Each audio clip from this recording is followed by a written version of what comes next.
warahmatullahi wabarakatuh. Selamat sore pemirsa, bertemu lagi bersama saya Herawati Munte. Pemirsa, sekarang saya berada di Nagori Karangbangun, Kecamatan Siantar, Kabupaten Simalungun, Sumatera Utara, Indonesia. Berada di salah satu usaha UMKM yang dimiliki oleh Pak Samirun, usaha pembuatan tahu dengan label DR. Nah, usaha ini sudah cukup lama berjalan, namun di situasi pandemi COVID-19 seperti ini, telah terjadi perubahan peningkatan permintaan dari konsumen sehingga menurunnya omset. Tetapi beliau tidak putus asa, dengan omset yang menurun mereka melakukan terobosan-terobosan baru. Salah satunya membuat inovasi tahu dengan cara terbaru, yaitu menambahkan vitamin yang disukai anak-anak berupa olahan sayur dalam olahan tahu tersebut. Mau tahu bagaimana? Yuk. Ya, pemirsa, tahu yang merupakan kesukaan masyarakat Indonesia dengan berbahan pokok kedelai ternyata tidak hanya bisa dikonsumsi dengan cara tradisional saja.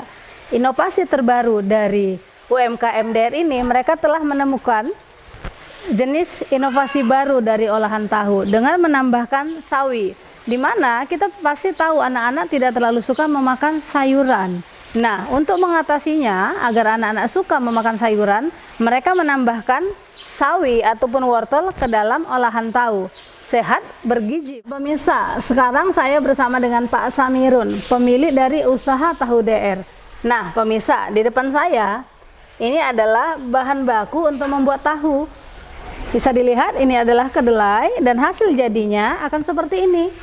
Nah, yang pasti semua mengenal tahu, bisa digoreng dengan crispy atau dijadikan gulai, sangat enak untuk menjadi lauk pauk ketika makan atau dicemilin begitu saja. Nah, kita ke Pak Samirun dulu. Pak, boleh dijelaskan bagaimana sih proses dan berapa lama dari kedelai ini untuk menjadi sebuah tahu? Boleh diceritakan kepada pemirsa. Kacang kedelai ini, proses pembuatan tahu dari kacang kedelai ini kita rendam terlebih dahulu. Direndam berkisar kurang lebih 3 jam. 3 jam. Ya, setelah kita giling atau di mixer, di blender gitu kan, di blender. Ya, setelah di blender sesuai dengan ukuran, ya kita rebus. Nah, direbus sampai matang. Nah, setelah matang baru kita ambil sarinya. Diambil sarinya. Nah, kita ambil sarinya, diresep. Ya. Nah, lalu setelah diresep, jadilah tahu gitu, dicetak. Dari gitu. Waktu perebusan sehingga menjadi tahu kurang lebih berapa jam memakan waktu, Pak? Itu tergantung kita memasak pakai uap, kan gitu. Jadi keunggulannya apa pakai uap ini, Pak? Uapnya nggak bau asap. Oh, tahunya tahu kita nggak bau asap, dan lebih enak gitu daripada direbus secara manual. Jadi kelebihan ini, kena keadaan COVID ini penjualan kurang. Jadi kami membuat penemuan baru, yaitu tahu varian sayur. Oh, tahu varian sayur seperti apa itu? Tahu varian sayur itu kami buat seperti biasa, dari bahan bakunya kacang kedelai.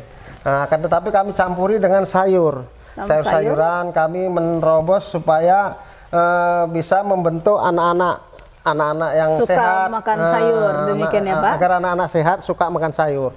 Jadi anak-anak sekarang ini kan jarang, kadang-kadang nggak mau makan sayur. Jadi dengan terobosan baru kita, tahu ini merupakan cemilan. Jadi tahu ini kita campuri dengan saripati sayur-sayuran. Sayur apa aja itu, Pak? Sayurnya seperti wortel, sawi manis gitu. Jadi tujuan kita itu untuk mencerdaskan bangsa, kan gitu. Iya, jadi, melalui makanan, supaya anak-anak ini tumbuh sehat. Nah, gitu. Tahu yang diproduksi oleh DR Tahu ini apakah mengandung pengawet atau perasa seperti itu tidak, Pak? Kalau tahu kita ini nggak mengandung pengawet. Tidak mengandung pengawet. Jadi semua bahan alami. Semua bahan alami. Tapi kan kami buat ini cerobong air ini. Ya misalkan ini besok mau diberangkatkan, ini ganti air baru gitu. Oh, seperti itu. Di penggantian tahan air berapa aja. Lama, Pak? Ini kalau gini aja 3 hari. Oh, 3 hari. Bisa kita buat 1 minggu. Dengan cara kita masukkan kulkas. Oh, dimasukkan kulkas. Iya. Ya, dan saya juga punya tips pemirsa agar tahu yang dibeli tidak cepat berbau atau tidak berubah rasa. Pertama sekali, ketika sampai di rumah, cuci bersih lalu direbus. Nah, setelah direbus boleh disimpan di Kulkas Pak tahan lebih lama. Bapak belum tahu kan? Udah. Oh, sudah tahu juga. Ya, ternyata Bapak ini banyak tahunya ya, pemirsa. Dan kita langsung lihat ke tahu yang sudah diberikan varian sayur. Yuk. Adalah tahu yang diberi campuran saripati, wortel ya Pak?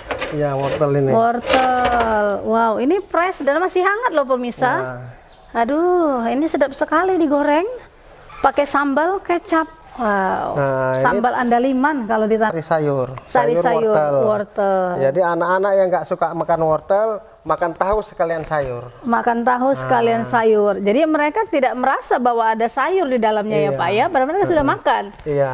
Idenya luar biasa cerdas pemirsa. Ini tahu Yang- yang kita buat dari sayur. Iya, yang ini sayur sawi. Oh, dia Sawi. warnanya beda ya Pak. Warnanya hijau. Kalau ya hijau, boleh diangkat ini Pak? Belum ya? Belum Ini bisa. Oh, belum bisa. Karena ini belum press. Belum fresh ya Pak. Ya, Nah, belum kalau padat yang ini dia. sudah padat ya Pak. Ya. Pemirsa, kalau yang tadi berwarna pink kemerahan itu dari wortel, yang ini dari sawi. Wah, campuran sawi, hijau, seger, menyehatkan. Pemirsa, ini adalah olahan tahu varian sayur wortel. Bisa dilihat warnanya sedikit merah atau sedikit pink. Ini sehat untuk anak-anak, tanpa pengawet, bergizi pastinya. Jadi bunda yang anak-anaknya susah makan sayur bisa diatasi dengan konsumsi tahu DR. Ya, pemirsa, pandemi COVID-19 yang hampir 2 tahun merajai di seluruh dunia, termasuk Indonesia, membawa dampak ekonomi yang cukup signifikan, termasuk salah satunya adalah usaha tahu. Ya, Pak, bisa diceritakan kepada pemirsa bagaimana dampak dari pandemi ini terhadap usahanya Bapak? Dahulu seperti apa penjualannya? Dulu sebelum COVID kami produksi tahu satu hari mencapai 400 kilo. 400 kilo sampai 500 kilo. sehari. Sehari. Jadi dengan tenaga kerja lebih kurang 9 orang. Nah, gitu. Tapi karena COVID berkepanjangan ini, hasil produksi menurun karena libur anak sekolah, jadi nggak produksi lagi, membuat istilahnya itu anak kantin-kantin kan gitu. Jadi produksi menurun. Nah, dengan produksinya menurun ini, kami membuat penemuan baru. Seperti tahu sayur itu tadi, ya kami membuat analisa penemuan baru untuk membuat mendongkrak hasil produksi kami lagi supaya bisa naik lagi. Iya, gitu. mensiasati produksinya agar bangkit kembali ya Oh, Pak. iya. Iya.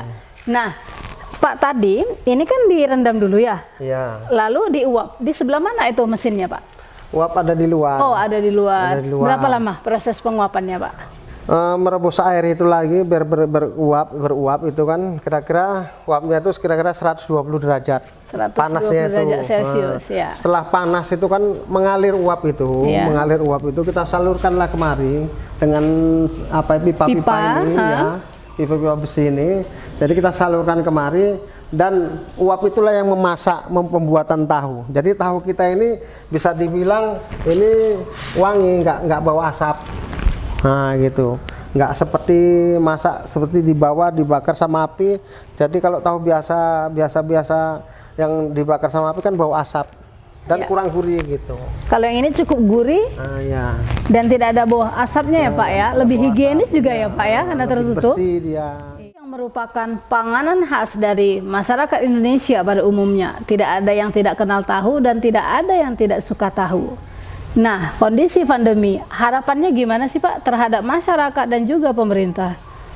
Harapan kami kepada masyarakat ya memperhatikan masalah gizi anak-anak. Nah, jadi kami ini menemukan tahu penemuan baru yaitu tahu varian sayur yang kami produksi. Kami siap menerima pesanan dengan pembuatan tahu varian sayur yaitu untuk kesehatan anak-anak. Dalam partai besar dan dalam kecil? partai besar dan kecil. Dan Iya. kami siap melayani pesanan kalangan bawah dan kalangan atas. Iya, kepada pemerintah sendiri bagaimana? Pemerintah sendiri kami berharap perhatiannya pemerintah kepada kami yaitu membantu memperkenalkan masalah tahu varian sayur kita yang kita sampaikan tadi, yaitu masalah gizi. Betapa pentingnya gizi untuk anak-anak, untuk pertumbuhan anak, untuk kecerdasan anak. Itu tujuan kami untuk menciptakan penemuan tahu varian sayur itu.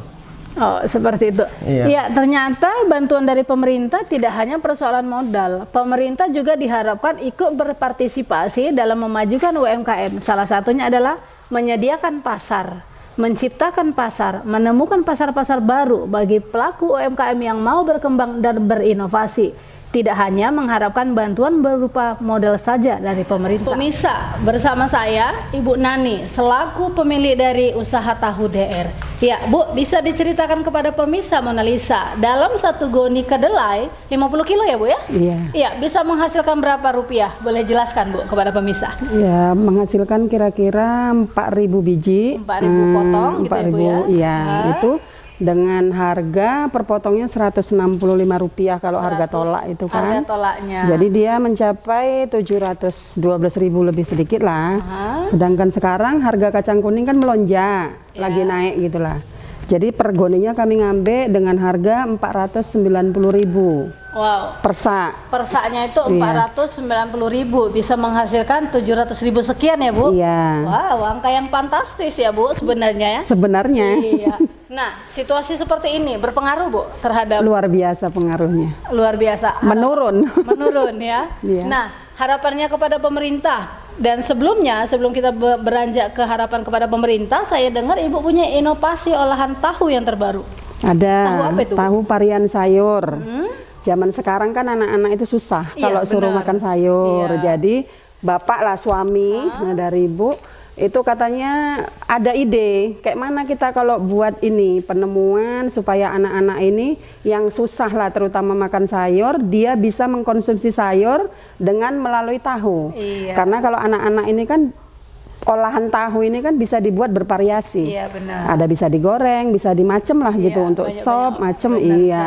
Jadi itulah penemuan ide suami bahwasannya untuk menambah asupan gizi anak-anak yang susah mengkonsumsi sayur Iya. gitu. Nah, kalau pesan boleh dihubungi ke nomor berapa, Bu? Oh, bisa juga dihubungi ke nomor WA bisa 0853 70 70 9722. Iya, pemirsa, ke 0853 70 70 9722 DR tahu. Tahunya alami, tanpa pengawet, sudah dapat sayuran ya, Bu, di dalam? Udah. Wow, dalam satu tahu bisa mendapat manfaat yang begitu banyak. Dari Nagori Karangbangun, Kabupaten Simalungun, Sumatera Utara, Indonesia, tim liputan Mona Lisa TV melaporkan.